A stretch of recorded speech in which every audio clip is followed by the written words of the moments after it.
안녕하세요. 비전의 가족 여러분. 12월 15일 월요일 말씀 토크 라디오의 문을 엽니다. 분주했던 하루 속에서도 잠시 멈춰 마음을 쉬어가는 시간이 되길 바랍니다. 오늘은 어제 주일 설교 가장 낮은 자리로 향한 하나님의 초대로 은혜를 함께 나누겠습니다. 평범함을 넘어서 어쩌면 좀 보잘것없어 보이는 한 인물에게 찾아온 엄청난 사건을 통해서요. 우리가 세상을 보는 방식에 대해 다시 생각하게 만드는 그런 내용이 많습니다. 그렇죠. 특히 그 설교의 시작점이 아주 인상적이었습니다. 레오나르도 다빈치의 유명한 그림 숲의 고지 이야기로 문을 여는데요.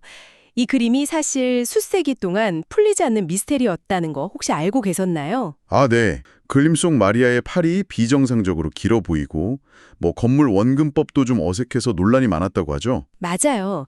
천재 다빈치가 이런 실수를 했다는 게 이상하잖아요. 바로 그거죠.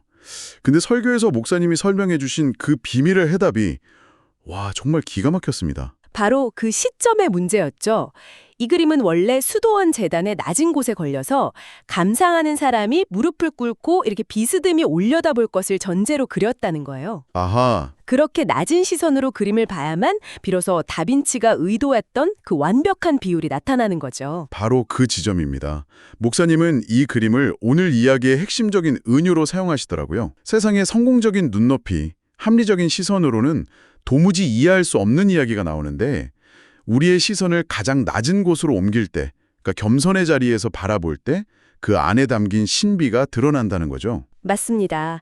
C.S. 루이스의 말처럼 보는 시선이 바뀌면 보지 못하던 세계가 열린다. 딱 이 말이 들어맞는 상황이랄까요? 네, 그 새로운 시선으로 우리가 처음 봐야 할 장면이 바로 하나님의 선택입니다. 설교는 의도적으로 두 인물을 아주 극명하게 대조하면서 이야기를 풀어가요. 한 명은 사가랴, 다른 한 명은 마리아. 그렇죠. 사가랴는 그야말로 당시 사회의 모든 기득권을 가진 인물이잖아요. 맞아요. 남성의 존경받는 제사장의 아론의 직계우선, 최고의 가문이죠. 율법에 정통한 종교 지도자. 모두가 생각하기에 하나님의 역사는 당연히 이런 인물을 통해 시작될 거라고 기대했을 법한 사람이죠. 그런데 하나님의 시선은 그를 지나쳐서 전혀 다른 곳으로 향합니다. 바로 마리아에게로요. 이 마리아라는 인물이 도대체 어떤 배경을 가졌기에 이게 이토록 파격적인 선택으로 묘사되는 건가요? 그게 바로 핵심입니다. 마리아가 가진 모든 조건이 세상의 기준과는 정반대였기 때문이죠. 우선 그녀는 갈릴리에서도 변방 취급받던 나사렛 출신이에요. 아, 그 나사렛에서 무슨 선한 것이 나겠느냐는 말이 나올 정도였다는? 네, 바로 그 동네. 한마디로 흙수저 출신인 셈이죠. 근데 설교에서 더 깊이 들어가는 건 그녀의 이름이더군요. 마리아라는 이름의 히브리어 어원이 마라인데 그 뜻이 쓴 물, 쓴 맛, 그러니까 고통을 의미하거든요. 쓴물이요? 네, 구약에서 이스라엘 백성들이 광야에서 사흘 만에 겨우 찾은 물이 너무 써서 마시지 못하고 마라라고 불렀던 바로 그 단어예요. 목사님은 이름처럼 그녀의 삶 자체가 쓴 인생이었을 거라고 설명합니다. 와, 당시 나이가 한 14살에서 16살 정도로 추정되는데 정혼자인 요셉은 50세에 가까운 노총각이었을 가능성이 높다고 봐요. 50살이요. 나이 차이가 엄청나네요? 그렇죠. 당시 관습상 이렇게 나이 차이가 많이 나는 결혼은 신부 측 집안이 극도로 가난해서 많은 지참금을 받을 수밖에 없는 상황이었음을 암시하거든요. 잠깐만요. 그럼 정리를 좀 해보면 무시받는 시골 출신의 쓴맛이라는 뜻의 이름을 가진 가난한 10대 소녀. 네. 세상의 논리대로라면 구원자는 예루살렘 왕궁이나 최소한 사가랴 같은 명문가에서 태어나야 이야기가 되잖아요. 당연히 그렇죠. 그런데 하나님의 선택은 가장 낮고 가장 쓰고 가장 연약한 곳을 향했다는 거네요. 정확합니다. 처음부터 세상의 모든 기대를 완전히 뒤엎는 선택이었던 거죠. 그리고 그 선택의 이유가 이어지는 천사의 첫마디에 다 담겨 있더라고요. 맞습니다. 천사가 마리아에게 은혜를 받은 자여 평안할지어다 라고 말하죠. 여기서 은혜를 받은 자라는 표현에 주목할 필요가 있습니다. 네, 설교에서 이 단어의 원어 의미를 설명해 주셨는데 이게 정말 중요한 포인트 같았어요. 이 케카리토메네는 신약 성경 전체에서 딱 한 번, 여기에만 나오는 아주 특별한 단어예요. 문법적으로는 완료 수동 분사형이라고 하는데요. 쉽게 풀어서 설명하면 이런 뜻입니다. 수동이 마리아가 스스로 뭘 해서 은혜를 얻어낸 게 아니라는 의미고요. 완료라는 건 그 은혜가 앞으로 주어질 게 아니라 이미 과거 어느 시점에 부어져서 지금 그 상태가 완벽하게 지속되고 있다는 뜻이에요. 아, 그러니까 너는 착하니까 앞으로 은혜를 받을 거야 이게 아니라 너는 이미 은혜로 가득 채워져 있는 상태야 라는 선언이군요. 마리아가 뭘 하기도 전에요. 바로 그겁니다. 그녀의 자격이나 조건과 아무 상관없이 말이죠. 이 지점에서 목사님은 종교개혁의 핵심 구호 솔라그라티아, 즉 오직 은혜의 복음을 연결시키세요. 네, 마르틴 루터의 주석을 인용하시더군요. 마리아는 자신의 어떠한 공로 때문이 아니라 순전하고 값없는 하나님의 자비하심 때문에 선택받았다. 와, 이처럼 조건 없이 부어주시는 은혜의 속성을 설명하기 위해서 설교에서 소개된 알렉산더 대왕의 일화가 참 적절했어요. 맞아요.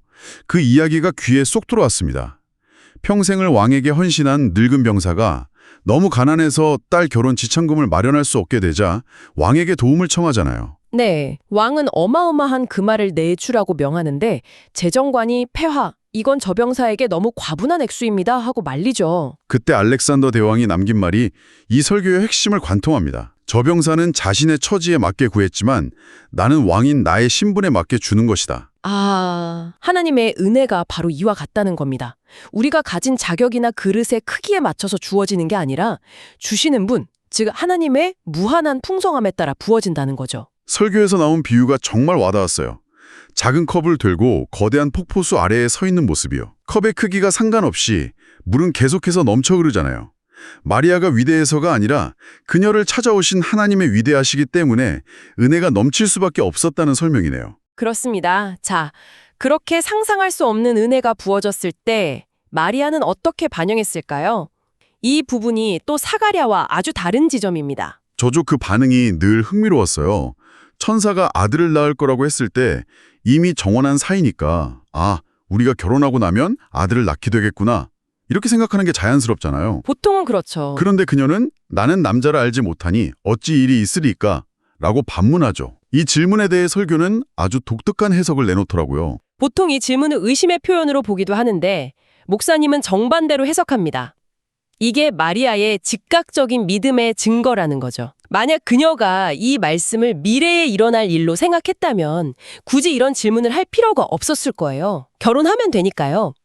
하지만 그녀는 천사의 말을 지금 당장 내 삶에 이루어질 말씀으로 그대로 받아들였기 때문에 아직 남자를 알지 못하는 내 현재 상태와 말씀 사이의 간극 앞에서 순수한 질문을 던졌다는 겁니다. 자신의 경험이나 논리를 먼저 들이대는 게 아니라 말씀을 있는 그대로 믿었기 때문에 나온 질문이라는 거군요. 맞습니다.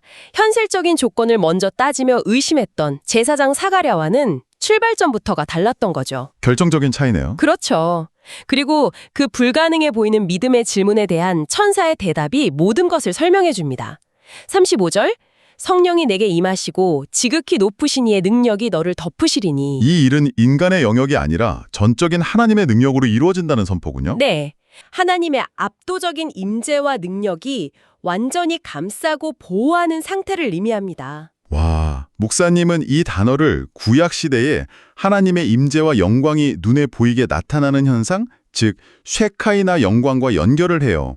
과거에는 거룩한 성전이나 성막에만 임했던 하나님의 영광이 이제는 갈릴리 나사렛의 이름 없는 소녀 마리아의 태를 덮는다는 선언이니까요. 그렇죠. 이건 정말 보통 선언이 아닌 거죠. 모든 권위와 중심이 이동하는 거대한 패러다임의 전환이네요. 맞습니다. 모든 일은 인간의 능력이나 자격이 아닌 오직 성령의 능력으로만 가능하다는 메시지를 이보다 더 강력하게 보여줄 수는 없을 겁니다. 그리고 설교는 이 2000년 전의 메시지를 오늘날 우리의 현실 한복판으로 가져옵니다. 네, 특히 그 AI 시대에 대한 이야기가 정말 시의적절했어요. 기술 발전으로 인간의 능력이 확장되는 것 같지만 역설적으로 개인은 더 깊은 무력감을 느낀다는 지적이요. 맞아요. 세상에 끊임없이 우리에게 물어요. 그래서 넌 뭘 할 수 있는데? 너의 쓸모를 증명해봐. 이런 목소리에 계속 잠식당하다 보면 우리의 신앙마저도 내가 얼마나 예배를 드렸는가? 내가 얼마나 헌신했는가? 같은 행위 중심으로 변질되기 쉽다고 목사님은 경고합니다. 내 행위로 나의 가치를 증명하려는 시도. 네. 하지만 오늘 설교가 우리에게 던지는 핵심 질문은 완전히 다르죠. 네가 무엇을 할 수 있느냐가 아니라 성령이 너를 통해 무엇을 하실 수 있느냐는 질문으로의 전환. 정말 중요한 관점의 변화라고 생각해요. 맞습니다. 헨리 나우엔의 말을 인용하면서 우리가 세상 앞에서 자신을 증명해야 한다는 강박에서 벗어나는 유일한 길은 내가 이미 무조건적으로 사랑받는 존재임을 받아들이는 것이라고 강조합니다. 나의 가치는 나의 행위나 쓸모에 있는 게 아니라 나를 있는 그대로 사랑하시는 하나님의 은혜에 있다는 사실을 믿는 것. 자, 오늘 이 설교를 통해 우리가 붙잡아야 할 핵심 메시지를 정리해 볼까요? 우리의 인생이 때로는 마리아의 이름처럼 마라, 즉 쓴맛의 자리에 있는 것처럼 느껴질 때가 있습니다. 그때 세상은 우리의 스펙과 능력, 우리의 쓸모를 끊임없이 물으며 우리를 압박하죠. 결국 우리의 자금, 우리의 평범함, 심지어 우리의 부족함과 실패마저도 부끄러움의 대상이 아니라 오히려 하나님의 크신 능력이 머물기에 그분의 은혜가 부어지기에 가장 완벽한 조건이 될 수 있다는 역설. 이것이 오늘 설교가 우리에게 주는 가장 큰 위로이자 도전인 것 같습니다. 비전의 가족 여러분, 이 시간 여러분의 삶 속에서 이제부터는 나의 증명을 멈추고 성령의 능력이 나를 완전히 덮어 셰카이나의 영광, 내 안에서 일하시기를 믿음으로 바라보기 위해 내려놓거나 전환해야 할 자신의 능력에 대한 의지는 무엇이 있는지 생각해 보시면서 오늘 하루를 마무리하셨으면 좋겠습니다. 오늘도 함께해 주셔서 감사합니다. 비전의 가족 여러분, 주 안에서 은혜가 넘치는 하루 되세요.